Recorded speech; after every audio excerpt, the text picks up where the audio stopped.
2015, durante as férias de inverno, residia em uma casa na cidade, situada a aproximadamente 10 minutos de distância da faculdade que frequentava. Para contextualizar, sou uma mulher. Na época, dividia a casa com outras 4 garotas que conheci durante meus 2 primeiros anos nos dormitórios do campus. Todas elas retornaram para suas casas durante o intervalo, o que me deixou sozinha em casa.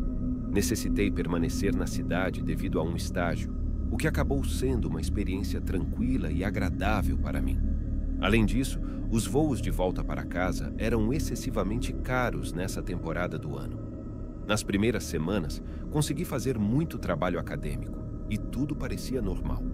No entanto, as coisas começaram a ficar estranhas, remontando ao início do semestre anterior, quando nos mudamos para as townhomes do outro lado da rua. Naquela época, conhecemos um rapaz da mesma idade que nós. Eu presumi que ele também frequentava a mesma faculdade, mas olhando para trás, percebo que nunca perguntei a ele diretamente sobre isso. Ele sempre agiu de forma peculiar e estranha, frequentemente tentando iniciar conversas conosco enquanto caminhávamos até nossos carros. Há cerca de um mês no semestre, ele se aproximou de mim visivelmente nervoso e pediu meu número de telefone. Eu não era fã de compartilhar meu número com estranhos, mas pude perceber que ele teve coragem para perguntar. Optei por dar a ele meu nome de usuário no Snapchat, e ele aceitou alegremente. No entanto, alguns dias depois, comecei a me arrepender da decisão. A pontuação instantânea dele no Snapchat era literalmente 0, sugerindo que ele criou uma conta apenas para me adicionar. Embora eu quisesse dar a ele o benefício da dúvida, algumas das mensagens que ele me enviava eram inaceitavelmente assustadoras. Por exemplo, ele enviava fotos da janela do meu quarto à noite, dizendo que estava prestes a fazer uma corrida noturna, ou fotos do campus perguntando em qual prédio eu estava e se estava na aula. Voltando ao intervalo de inverno, ele continuava enviando snaps perturbadores, mas o que mais me assustou foi que ele tinha percebido que eu estava em casa sozinha, enviando fotos apenas do meu carro estacionado em frente à nossa casa na cidade. Uma noite, enquanto eu estava na cama, fui acordada por uma notificação do Snapchat. Peguei meu telefone na mesa de cabeceira e vi que era ele. Quando abri, vi apenas uma tela preta. Fiquei um pouco chateada e mandei uma mensagem para ele no chat, pedindo para não me enviar fotos tão tarde da noite. Enquanto digitava a mensagem, ouvi um zumbido, e quando enviei a mensagem, ouvi outro zumbido. Parecia estar perto de mim. Seu avatar do Bitmoji apareceu no chat, e ele começou a digitar, dizendo que não queria me acordar. O Bitmoji ficou lá por 1 minuto antes de ele começar a digitar algo. Em seguida, ele parou de digitar e saiu do chat. Meu coração começou a bater mais rápido, e eu não tinha ideia do que estava acontecendo. Não tinha certeza se era uma boa ideia, mas naquele momento fiz uma chamada de vídeo para ele pelo Snapchat. Imediatamente, ouvi um zumbido constante vindo debaixo da minha cama. Pulei da cama e corri em direção à porta da frente, indo para a estação de gasolina mais próxima. Posta lá, e já sem fôlego, relatei o que havia acontecido ao caixa de plantão, que chamou a polícia. Em questão de minutos, os policiais chegaram e durante todo esse tempo, meu Snapchat estava sendo inundado com mensagens. Inicialmente, ele tentou me convencer a não chamar a polícia, mas suas mensagens se tornaram progressivamente mais agressivas. Em sua última mensagem, ele me ameaçou de morte. Mostrei essas mensagens aos policiais, que começaram a vasculhar a casa. Após alguns minutos, encontraram o rapaz escondido no armário de um dos quartos das minhas colegas de casa. Ele foi algemado e levado para o banco de trás da viatura policial. Ele estava visivelmente suado e lançava olhares ameaçadores na minha direção. Naquela noite, entrei em contato com minhas colegas de casa e todas concordamos em cancelar nosso aluguel. Em menos de um mês, mudamos para uma casa a 25 minutos de distância. Nunca soube o desfecho do caso desse rapaz, pois deixei de usar o Snapchat desde então.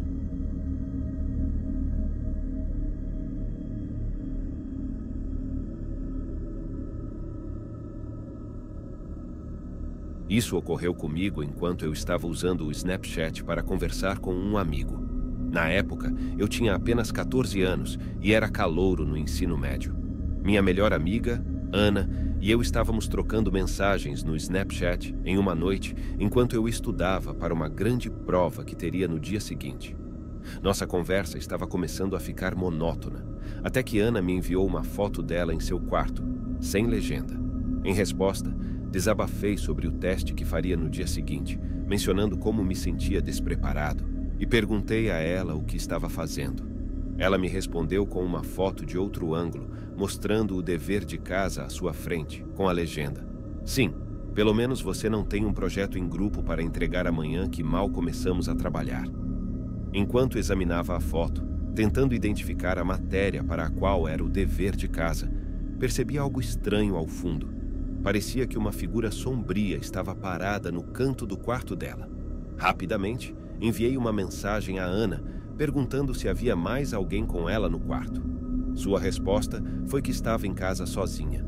Nesse ponto, comecei a ficar preocupado, mas não queria alarmá-la.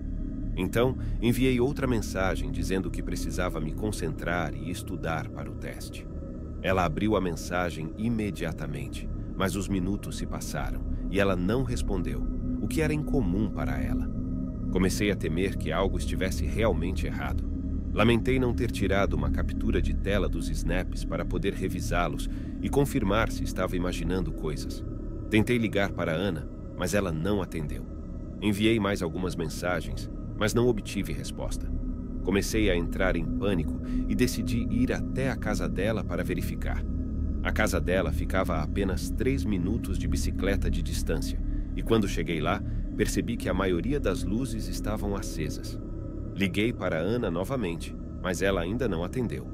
Estava prestes a desistir e voltar para casa quando percebi que a janela do quarto dela estava ligeiramente aberta. Encontrei uma chave de fenda no chão e subi até o telhado, onde estava a janela do quarto dela.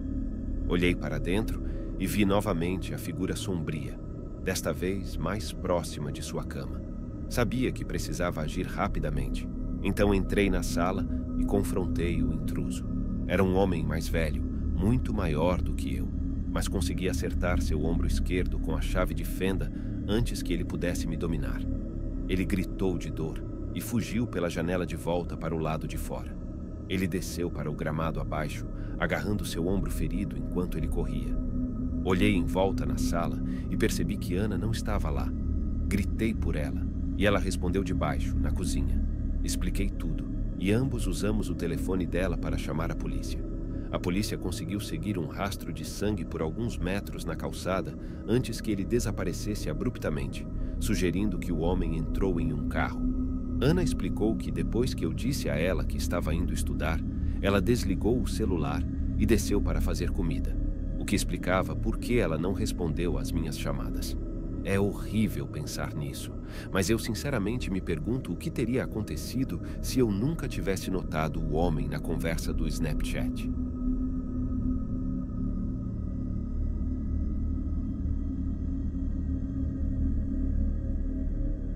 Há algumas noites, eu estava tendo dificuldade para pegar no sono e estava ficando extremamente entediado. Então, decidi usar o Snapchat para passar o tempo. Enquanto percorria as histórias das pessoas, notei que alguém havia me adicionado como amigo. Agora, se você já usou o Snapchat, provavelmente sabe sobre o grande problema dos bots.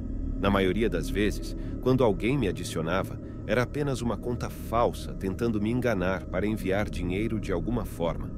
Não faço ideia de como eles encontraram minha conta, mas de alguma forma eles o fazem. A conta em questão não tinha um Bitmoji, o que imediatamente me deixou desconfiado. Mesmo assim, adicionei de volta como amigo e verifiquei sua pontuação instantânea, que, claro, era baixa, indicando que era definitivamente uma conta falsa. Enquanto aguardava que essa conta me enviasse uma mensagem, comecei a me perguntar o que aconteceria se eu fizesse uma videochamada. Seria apenas uma chamada aleatória, talvez uma tela preta ou até mesmo um vídeo pré-gravado. Minha curiosidade me levou a fazer a ligação, e para minha surpresa, o destinatário respondeu imediatamente. Meu rosto apareceu na parte inferior da tela, mas do outro lado, Havia apenas um polegar pressionado contra a câmera. Eu pude perceber isso porque houve um leve tom avermelhado por alguns segundos antes que a tela ficasse completamente preta. Comecei a falar, dizendo coisas como olá, você pode me ouvir e mostre seu rosto. Fiquei em silêncio por alguns segundos e então, de repente, ouvi um grito de terror. Era um grito desesperado, cheio de dor, em vez de um grito assustador. Aquilo me assustou profundamente, então terminei a ligação. Poucos segundos depois, a conta me enviou meu endereço completo e uma foto do meu Bitmoji no mapa do Snapchat. Imediatamente me arrependi de compartilhar minha localização e senti um nó no estômago. Peguei um taco de beisebol que estava por perto e o coloquei ao meu lado. Mudei para a Netflix na esperança de distrair minha mente. Cada vez que ouvia um carro passando, eu me levantava da cama e olhava pela janela. Isso continuou por cerca de 30 minutos, quando um carro preto Toyota parou em frente à minha casa. Foi então que recebi um Snapchat daquela conta. Era um vídeo, marcado em roxo, o que indicava que era importante. Não quis abrir o vídeo, então cancelei a adição da conta. Antes que eu pudesse olhar pela janela, ouvi alguém mexendo na fechadura da porta da frente. Após apenas alguns segundos, ouvi a porta sendo aberta, seguida por passos dentro de casa. Devo mencionar que moro sozinho e ninguém além de mim tem uma chave reserva. Quem estava em minha casa era um completo estranho. Tranquei a porta do meu quarto e coloquei minha escrivaninha na frente dela o mais silenciosamente possível. Liguei para a polícia e eles me orientaram a ficar na linha com eles até que chegassem. Enquanto eu ouvia a pessoa caminhando ao redor do lado de fora do meu quarto, alguns segundos depois, os passos se aproximaram da porta do meu quarto, que parou, e então ouvi mais tentativas de mexer na fechadura. Meu coração estava na boca, e embora eu quisesse gritar, fui instruído pelo operador a ficar em silêncio. A fechadura finalmente se desengatou, a porta foi empurrada, mas a escrivaninha a impediu de abrir completamente. Finalmente, as sirenes da polícia puderam ser ouvidas à distância, seguidas pelos passos apressados do intruso deixando minha casa. Olhei pela janela e vi uma figura encapuzada entrando no carro preto Toyota e partindo. Quando a polícia chegou, saí do quarto e conversei com eles. Respondi às perguntas que eles fizeram da melhor forma que pude. Eles também perguntaram sobre a conta do Snapchat, então a adicionei de volta para acessar o vídeo. Era um vídeo feito de dentro de um carro, mostrando a porta da frente da minha casa, confirmando que a conta pertencia ao invasor. A polícia suspeitava que isso fosse uma tentativa de sequestro, onde a pessoa por trás da conta adicionaria pessoas aleatórias no Snapchat, esperando que elas ativem a função de localização no mapa. Não tenho certeza se isso é algo comum, mas foi a primeira vez que ouvi falar de contas fazendo algo assim. Isso me fez reconsiderar seriamente adicionar de volta contas desconhecidas no aplicativo. Desativei meu mapa do Snapchat e excluí o aplicativo do meu telefone. A polícia não conseguiu rastrear a conta de volta para ninguém, e a pessoa por trás disso ainda está lá fora. Muito cuidado com quem vocês adicionam ou vos adiciona como amigo no Snapchat, até porque o sequestrador ainda está à solta por aí. Até mais.